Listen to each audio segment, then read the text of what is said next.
고요한 일상의 순간 혹은 분주한 삶의 한가운데서 우리는 얼마나 자주 기도의 의미에 대해 깊이 생각해 볼까요?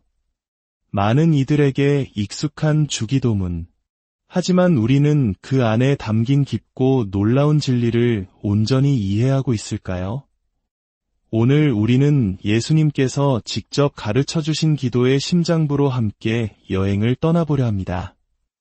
이 말씀을 통해 당신의 삶에 하나님의 새로운 은혜가 임하기를 소망합니다. 만약 오늘 이 이야기가 누군가에게 축복이 될 수 있다고 생각하신다면 잠시 시간을 내어 이 영상을 공유해 주십시오. 당신의 작은 실천이 더 많은 영혼에게 하나님의 빛을 전하는 통로가 될 수 있습니다. 저희 채널을 구독하시면 이와 같은 귀한 말씀의 여정을 계속 함께 하실 수 있습니다. 이제 주님의 임재 안에서 함께 말씀 속으로 들어가 보겠습니다. 마태복음 6장 5절에서 15절까지의 말씀입니다. 또 너희는 기도할 때에 외식하는 자와 같이 하지 말라. 그들은 사람에게 보이려고 회당과 큰 거리 어귀에 서서 기도하기를 좋아하느니라. 내가 진실로 너희에게 이르노니 그들은 자기 상을 이미 받았느니라. 너는 기도할 때에 내 골방에 들어가 문을 닫고 은밀한 중에 계신 내 아버지께 기도하라. 은밀한 중에 보시는 내 아버지께서 갚으시리라. 또 기도할 때에 이방인과 같이 중언부언하지 말라. 그들은 말을 많이 하여야 들으실 줄 생각하느니라. 그러므로 그들을 본받지 말라. 구하기 전에 너희에게 있어야 할 것을 하나님 너희 아버지께서 아시느니라.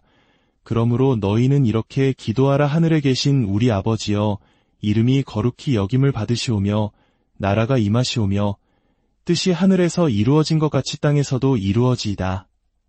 오늘 우리에게 일용할 양식을 주시옵고 우리가 우리에게 죄 지은 자를 사하여 준 것 같이 우리 죄를 사하여 주시옵고 우리를 시험에 들게 하지 마시옵고 다만 악에서 구하시옵소서.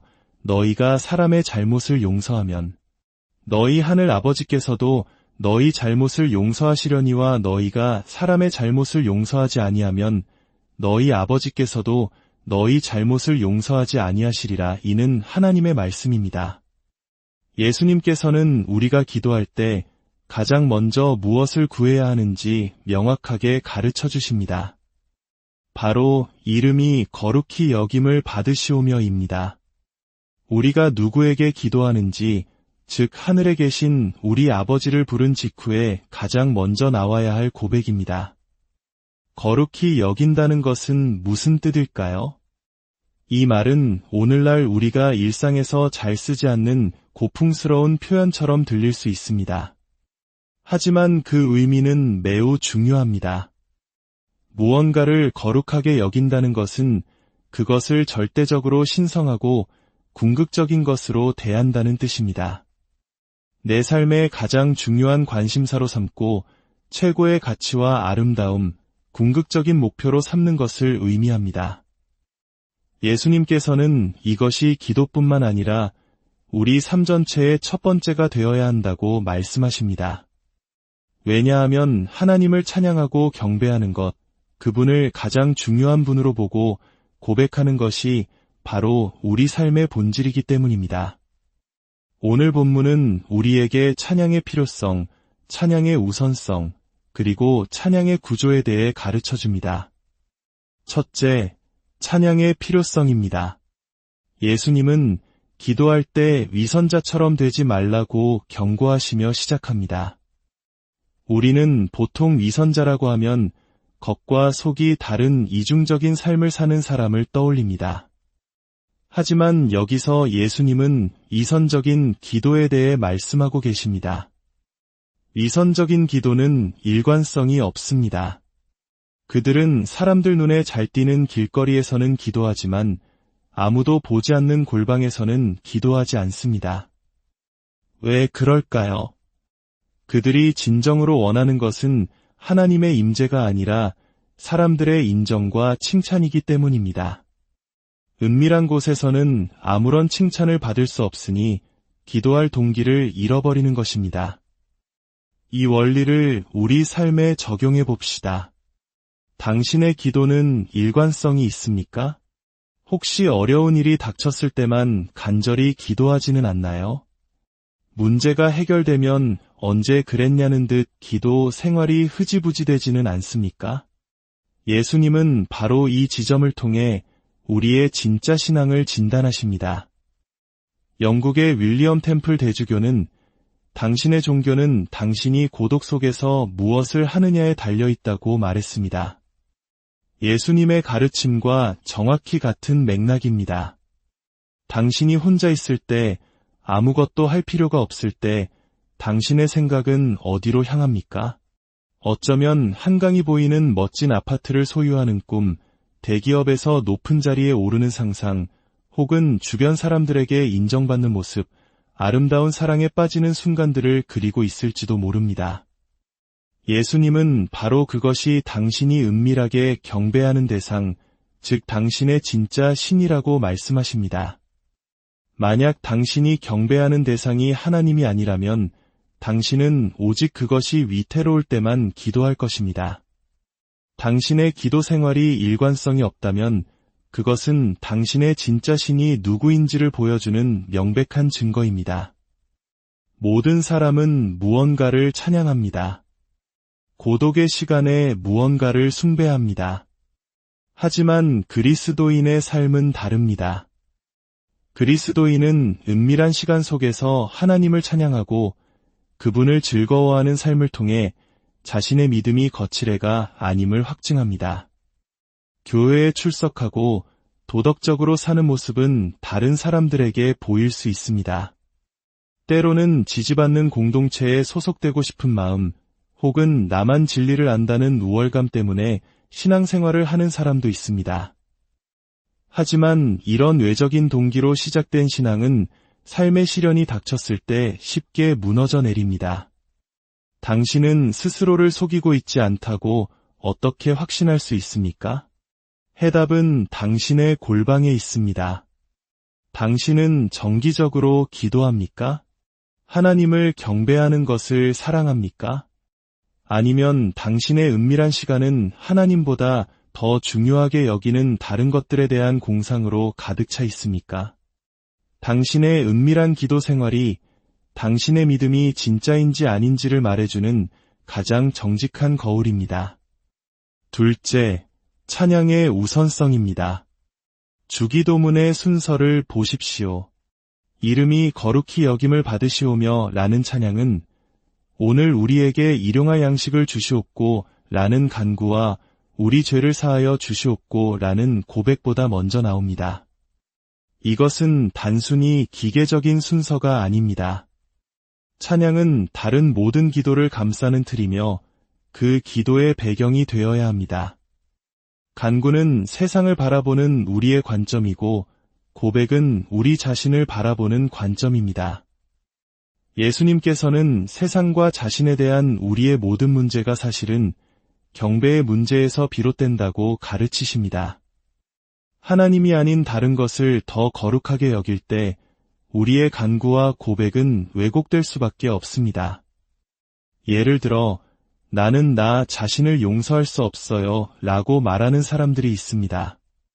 과거의 실수에 대해 하나님께도 다른 사람에게도 용서를 구했고 그들이 용서해 주었다는 사실을 알면서도 스스로를 용서하지 못해 괴로워합니다. 이 문제의 근원은 어디에 있을까요? 그것은 하나님보다 다른 무언가를 더 거룩하게 여기고 있기 때문입니다. 그 무언가가 당신을 용서하지 않는 것입니다. 수년 전 아내에게 불충실했던 한 남성을 상담한 적이 있습니다. 그는 자신의 잘못을 인정했고 아내도 그를 용서하고 다시 받아주었습니다. 저와 함께 성경을 보며 하나님의 용서를 확인했지만 그는 계속해서 목사님, 하지만 저는 제 자신을 용서할 수가 없어요 라고 말했습니다. 대화가 깊어지면서 진짜 문제가 드러났습니다. 그는 매우 엄격한 가정에서 자랐고 그의 부모님은 성적인 죄를 다른 어떤 죄보다도 끔찍한 것으로 여겼습니다. 성경은 모든 죄가 하나님 앞에서 심각하다고 가르치지만 그의 마음속에는 부모님의 기준이 하나님의 기준보다 더 높은 자리에 있었던 것입니다. 이미 돌아가신 부모님을 실망시켰다는 죄책감이 그를 올가매고 있었습니다. 그의 문제는 자존감의 문제가 아니었습니다. 회개가 부족한 것도 아니었습니다. 그의 문제는 경배의 실패였습니다. 그는 마음의 보좌에서 부모님을 내려놓고 그 자리에 하나님을 모셔야 했습니다. 만약 그가 진정으로 아버지의 이름이 거룩히 여김을 받으시옵소서라고 기도했다면 우리 죄를 사하여 주시옵소서 라는 기도를 드릴 때 참된 자유를 누렸을 것입니다. 간구의 문제도 마찬가지입니다. 어떤 사람들은 하나님, 저에게 이걸 꼭 주셔야 합니다. 라고 기도하면서도 마음의 평안을 얻지 못하고 불안에 휩싸입니다. 이번 승진을 못하면 내 인생은 끝이야. 이 문제가 해결되지 않으면 나는 무너질 거야 라고 생각하며 기도하기 때문입니다. 왜 평안이 없을까요? 그것은 당신의 직업이나 재물을 하나님보다 더 거룩하게 여기고 있기 때문입니다. 당신이 숭배하는 그것을 잃을지도 모른다는 생각만으로도 마음이 산산조각 나는 것입니다. 당신의 걱정과 불안이 기도를 통해서도 해결되지 않는다면 그것은 경배의 실패입니다. 당신은 마음의 보좌에서 당신의 직업을, 당신의 재물을 끌어내려야 합니다. 하나님을 향한 찬양과 경배는 세상을 바라보는 당신의 관점과 당신 자신을 바라보는 관점을 치유하는 유일한 길입니다.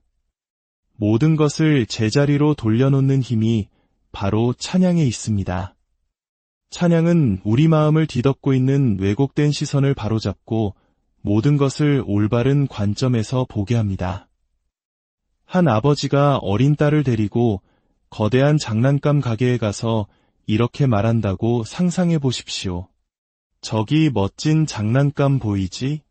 저 인형도 보이고, 넌 저것들 중 아무것도 가질 수 없어. 아빠는 내가 불행해지도록 최선을 다할 거란다. 그 말을 들은 아이의 마음은 어떻게 될까요? 세상을 보는 눈과 자기 자신에 대한 생각이 완전히 뒤틀려 버릴 것입니다. 성경은 태초에 이와 비슷한 일이 일어났다고 말합니다. 하나님은 아담과 하와에게 모든 것을 허락하셨지만 단 하나의 나무 열매는 금하셨습니다. 그것은 그들이 하나님을 사랑하고 신뢰하는지를 보여주는 순종의 증표였습니다. 그러나 뱀이 다가와 속삭였습니다. 하나님이 저걸 금지하신 이유를 아니? 저게 가장 좋은 것이기 때문이야. 하나님은 너희가 모든 것을 갖길 원치 않으셔. 그러니 그분을 믿을 수 없어. 그 거짓말이 우리 마음속에 들어온 이후로 세상을 향한 우리의 시선과 우리 자신을 향한 시선은 왜곡되었습니다. 찬양과 경배는 바로 이 깊은 상처와 왜곡을 치유하는 유일한 약입니다. 우리가 하나님을 찬양할 수 있을 때 비로소 세상의 다른 모든 것을 올바르게 찬미할 수 있게 됩니다. 하나님을 신뢰할 수 있을 때 비로소 다른 모든 것을 건강하게 신뢰할 수 있게 됩니다. 마지막으로 찬양의 구조입니다. 어떻게 하나님을 경배할 수 있을까요?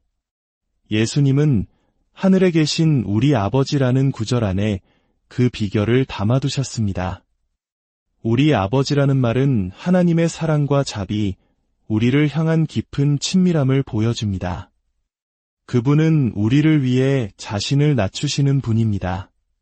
반면에 하늘에 계신이라는 말은 그분의 위엄과 능력, 영광을 보여줍니다. 그분은 지극히 높고 전능하신 분입니다. 찬양의 아름다움은 이 두 가지가 만날 때 폭발합니다. 마치 시계추가 한쪽으로 멀리 갈수록 반대쪽으로도 멀리 가는 것처럼 하나님의 위대하심과 영광을 깊이 깨달을수록 그분의 사랑이 얼마나 놀라운지 더욱 선명하게 다가옵니다. 또한 그분의 무한한 사랑을 깊이 경험할수록 그분의 위대하심과 영광이 더욱 의미 있게 느껴집니다. 한 아버지로서 저는 제 아이들이 행복하고 성공하기를 간절히 바랍니다. 하나님 아버지도 그러실 것입니다. 하지만 결정적인 차이가 있습니다. 저는 능력이 제한된 인간 아버지이지만 하나님은 전능하신 하늘의 아버지이십니다. 그분의 선한 소망은 반드시 이루어집니다. 아버지 되심은 그분의 위대함이 우리를 위협하지 않게 하고 하늘에 계심은 그분의 아버지 되심이 단순한 위로를 넘어 우리에게 완전한 자유를 주는 능력이 되게 합니다.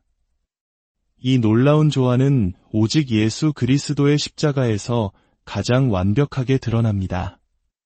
어떤 사람들은 예수님 없이도 하나님과 관계를 맺을 수 있다고 말합니다.